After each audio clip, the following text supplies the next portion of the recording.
responsibility for your own bad decision, you are emphasizing the wrong thing, and it will take you down the wrong path every time. In blaming their opposite number, you are emphasizing the problem, which is the last thing that you want to emphasize. You are emphasizing what in arrogance you think is the problem and not the solution. Adam here, as we'll see, was blaming his wife. As far as he was concerned, she was the problem. How often do we in marriage blame our spouses for things that we think are wrong? What we think is the problem, and therefore you blame the spouse. You think you're taking care of the solution by blaming your opposite number. But the problem, I can guarantee you, 99% of the time, is you. And the solution for you is always spiritual growth.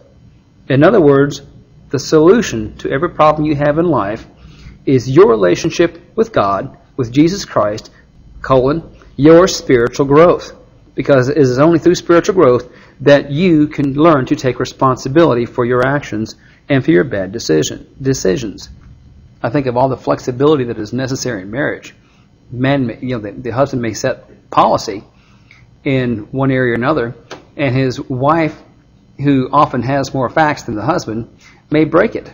And the man, in reaction, seeing that the policy has been broken, rather than interrogating and getting all the facts, may just fly off the handle and blame his wife and walk off without getting all the facts and knowing why the policy was broken.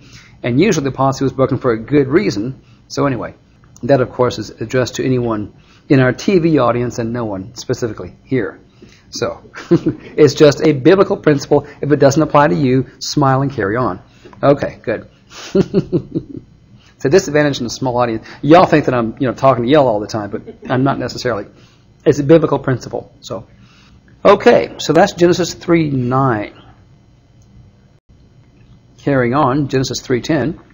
And he said, Adam, the man, I heard the sound of your voice in the garden. Consequently, I was afraid because I was naked, emphasizing the wrong thing. That was not the issue. Therefore, I hid myself. Adam was not hiding because he was ashamed, but he was worried about the consequences of his sin. And fear is one big manifestation of spiritual death. A person in spiritual death, whether they care to admit it or not, lives in fear. How many unbelievers do you know whose big concern in life isn't death? Fear of death. Fear of aging. What's going to motivate you to put some Botox into your eye wrinkles to smooth them out, to mask the effects of aging? What fear motivates you to get plastic surgery to cover these things up? So on and so forth. It is fear. Those in spiritual death live in fear. And often fear of the death is one of the big ones. Now, fear is a complex of emotional sins which prevents you as a believer from thinking in terms of Bible doctrine. Now, we talked about fear in quite a bit of detail in our Study the Faith Rest drill some months ago. We will go back and look at that doctrine in more detail a little later on. But fear is a good representation of the status of emotional revolt of the soul. If you are in emotional revolt of the soul, you cannot think. When your soul is overrun by emotions, there's no thought content in your soul to solve problems. A person overrun by the emotions simply cannot think. All problems are resolved by thinking. Now, there's some wonderful principles of fear. I shouldn't say wonderful principles of fear. No one wants to be in that status. But sometimes it's good to know these things. So if you see yourself in a position of fear and you see your fear escalating, you might recognize the pattern and think, uh-oh, I had better name my sin to God and carry on my spiritual life. But here's some principles of escalation, which we'll bring into more detail later on. The more things you surrender to fear, the more things you are going to fear. You surrender to fear a bug. Next thing you know, you're going to be afraid of a smaller bug, or something else that sounds like a bug, or that smells like a bug, so on and so forth. And the extent to which you surrender to fear, you increase the power of fear in your life. New lady in Houston, who first began to be unable to drive on high overpasses. She was afraid the thing might collapse or loss of control, maybe I'm not sure what the fear was. But she moved from that to being unable to drive on the freeway. She moved from that to being unable to drive at all. And then she moved from that to being unable to get into her car. And then unable to leave her front door. And she became a prisoner of her fear in her house. Her fear had escalated. She did not know how to check it. The more things that acquire the power of fear in your life, the more things you're going to fear.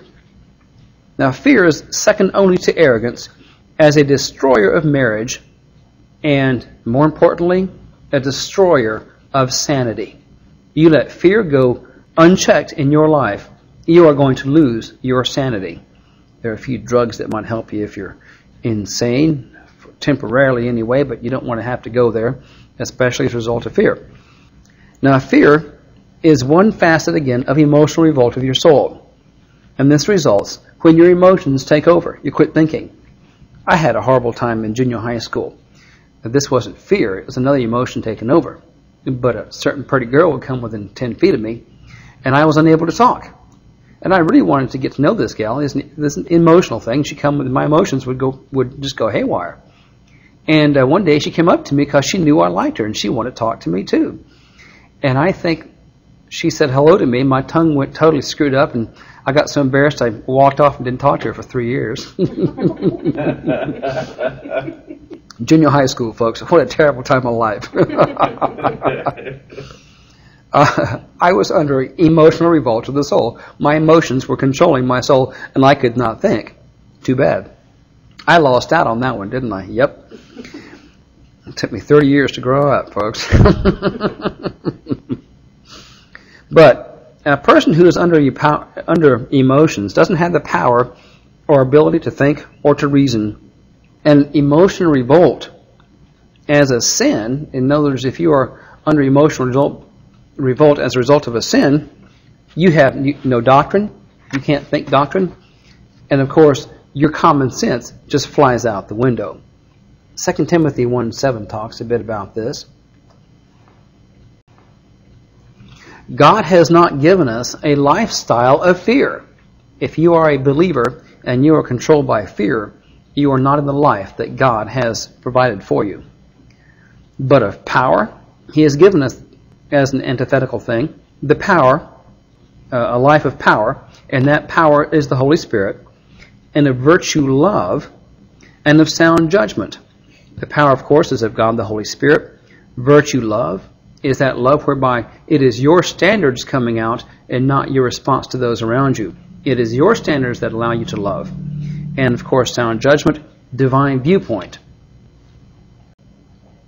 Apostle John also addressed this in 1 John 4:18. Fear does not exist in virtue love. Of course, virtue love is one of the characteristics of an adult believer moving toward maturity. Fear does not exist in virtue love, therefore, a believer who's growing. But virtue love drives out fear. For fear causes punishment. That's self-induced misery, by the way. The person who is afraid has not been matured by virtue love. As we noted, virtue love is one of those 10 problem-solving devices. Protects you from reaction to others and situations around you. When confronted by God, Adam could only hide himself. Because he was spiritually dead, he was helpless to do anything to enter into a relationship with God, and coming face to face with the concept of God, had to hide himself. Genesis 3:11. Then he said, "Who told you that you were naked? Have you eaten from the tree of which I commanded you not to eat?" God knew that Adam had eaten and was spiritually dead. This question again was designed to focus Adam's attention upon the act of disobedience rather than his resultant self-righteousness, covering himself up, self-justification, it's not my fault, or nakedness and resultant celibacy. His sin was disobedience, not guilt, not fear, not shame, and not nakedness. These things, contrary to some people's thinking, were not the issue. It was simple disobedience. As a matter of fact, nakedness, of course,